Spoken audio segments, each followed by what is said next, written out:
Deputeti i Partisë Socialiste Ulsi Manja lexoi raportin e shumicës parlamentare lidhur me kërkesën e SPAK-ut për autorizimin e heqjes së imunitetit për deputeten Belinda Balluku. Sipas raportit, socialistët rekomandojnë rrëzimin e kërkesës duke argumentuar se nuk ka prova që justifikojnë një mas më të rëndë sigurimi. Rrëzimin e kërkesës për urrësi posaçme kundër korrupsionit dhe krimit organizuar, për dhënien e autorizimit për arrestimin, heqjen e lirisë deputetes zonjës Belinda Balluku, mosdhënien e këtij autorizimi, pasi nga shqyrtimi i materialeve dhe rrethanave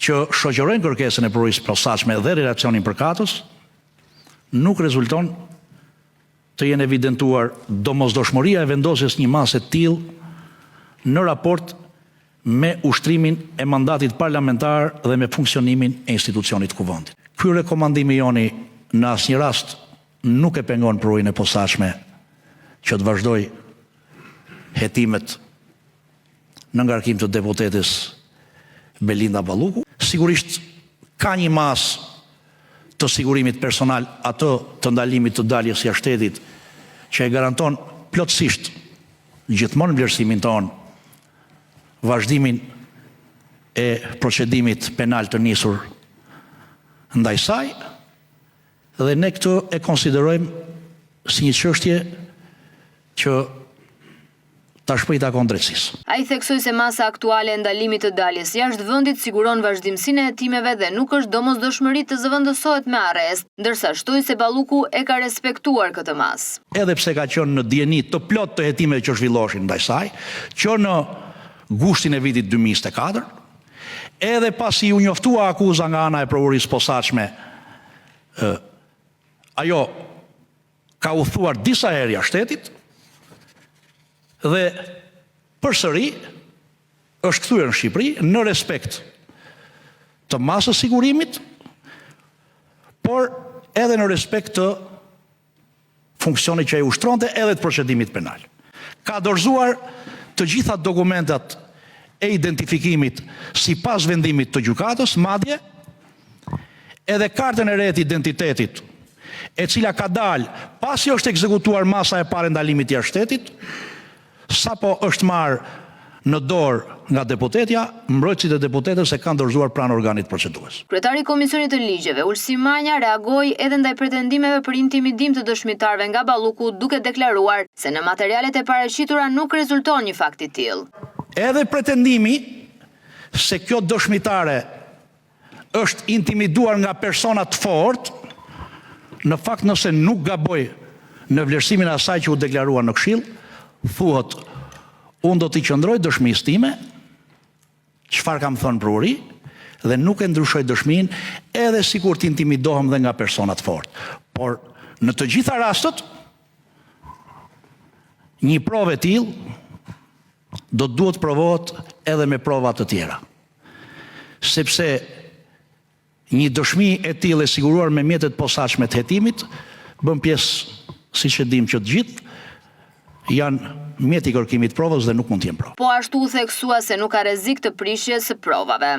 Asnjë provë direkte apo indirekte ku deputetja Belinda Balluku të ketë përdorur ndikimin e saj për të prishur provat që ka në dispozicion organi i akuzës. Aq më tepër që vepra penale për të cilën akuzohet Belinda Balluku është vepër penale me natyrë administrativo-penale. Socialistët argumentojnë se çdo shtesë në hetim nuk krijon një vepër të re penale dhe paraburgimi duhet të përdoret vetëm si mjet i fundit. Në vlerësimin tonë si antar të Këshillit, nëse do të pranohet fakti se çdo zgjerim i hetimit mund të konsiderohet një rrethanë e re që të justifikoj arrestin si masë ekstreme, atëherë i bie që çdo procedim penal kompleks me shumë episode do të përfundonte domosdoshmërisht në paraburgim. Gjë që do të binte në kundërshtim me parimin e proporcionalitetit dhe me natyrën përjashtimore të arrestit si masë sigurimi. Ndërkohë që në jurisprudencën dhe doktrinën procedurale është pranuar gjerësisht se paraburgimi mbetet mjeti i fundit. Edhe me shtimin e episodeve të reja të pretenduara, ama ka një fakt që nuk ndryshon. natyra e veprës penale ngelet e njëjta. Shkelje e barazisë së pjesëmarrësve në tendra apo ankande publike. Pra nuk ka një vepër penale të re. Manja tha se nevojitet ndarje politikës nga drejtësia dhe se kallëzimet e bëra ndaj Ballukut janë me natyrë politike pasi janë bërë nga Lulzim Basha dhe Gazmend Bardhi. Kallëzimi i parë i bërë në gusht të vitit 2024 është bërë nga Lulzim Basha, ish kryetar i Partisë Demokratike të Shqipërisë.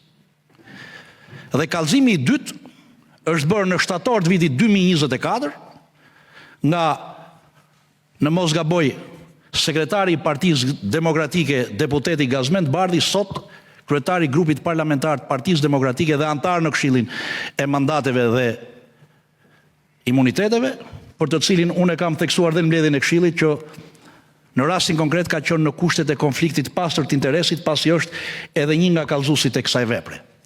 Më vonë pastaj, në vitin 2025, këto dy procedime penale janë bashkuar në një procedim penal të vetëm dhe që sot mban një numër unik procedimi mbi bazën e cilit po zhvillohen hetimet ndaj deputetes Belinda Balluku.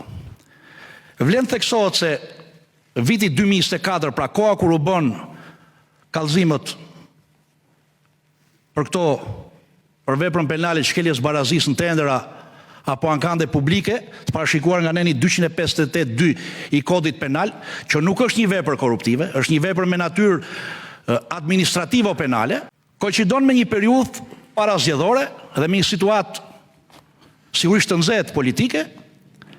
Pastaj u zhvilluan zgjedhjet e 11 majit 2025 dhe fillma zgjedhjeve kemi përsëri një ashpërsim të gjuhës politike në këtë drejtim, çka e ka shoqëruar për gjatë gjithë kohës këtë proces.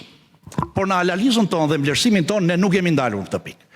Nuk jemi ndalur në këtë pikë sepse respektojmë plotësisht qëndrimin e mbrojtjes, por dhe të qëndrimin publik të deputetes Belinda Balluku, që e konsiderojnë këtë çështje drejtësie dhe vetëm drejtësie. Raporti i shumicës nënvizon se SPAK mund të vazhdojë hetimet, por nuk ka të dhëna konkrete që justifikojnë një mas më të rëndë sigurimi për deputeten.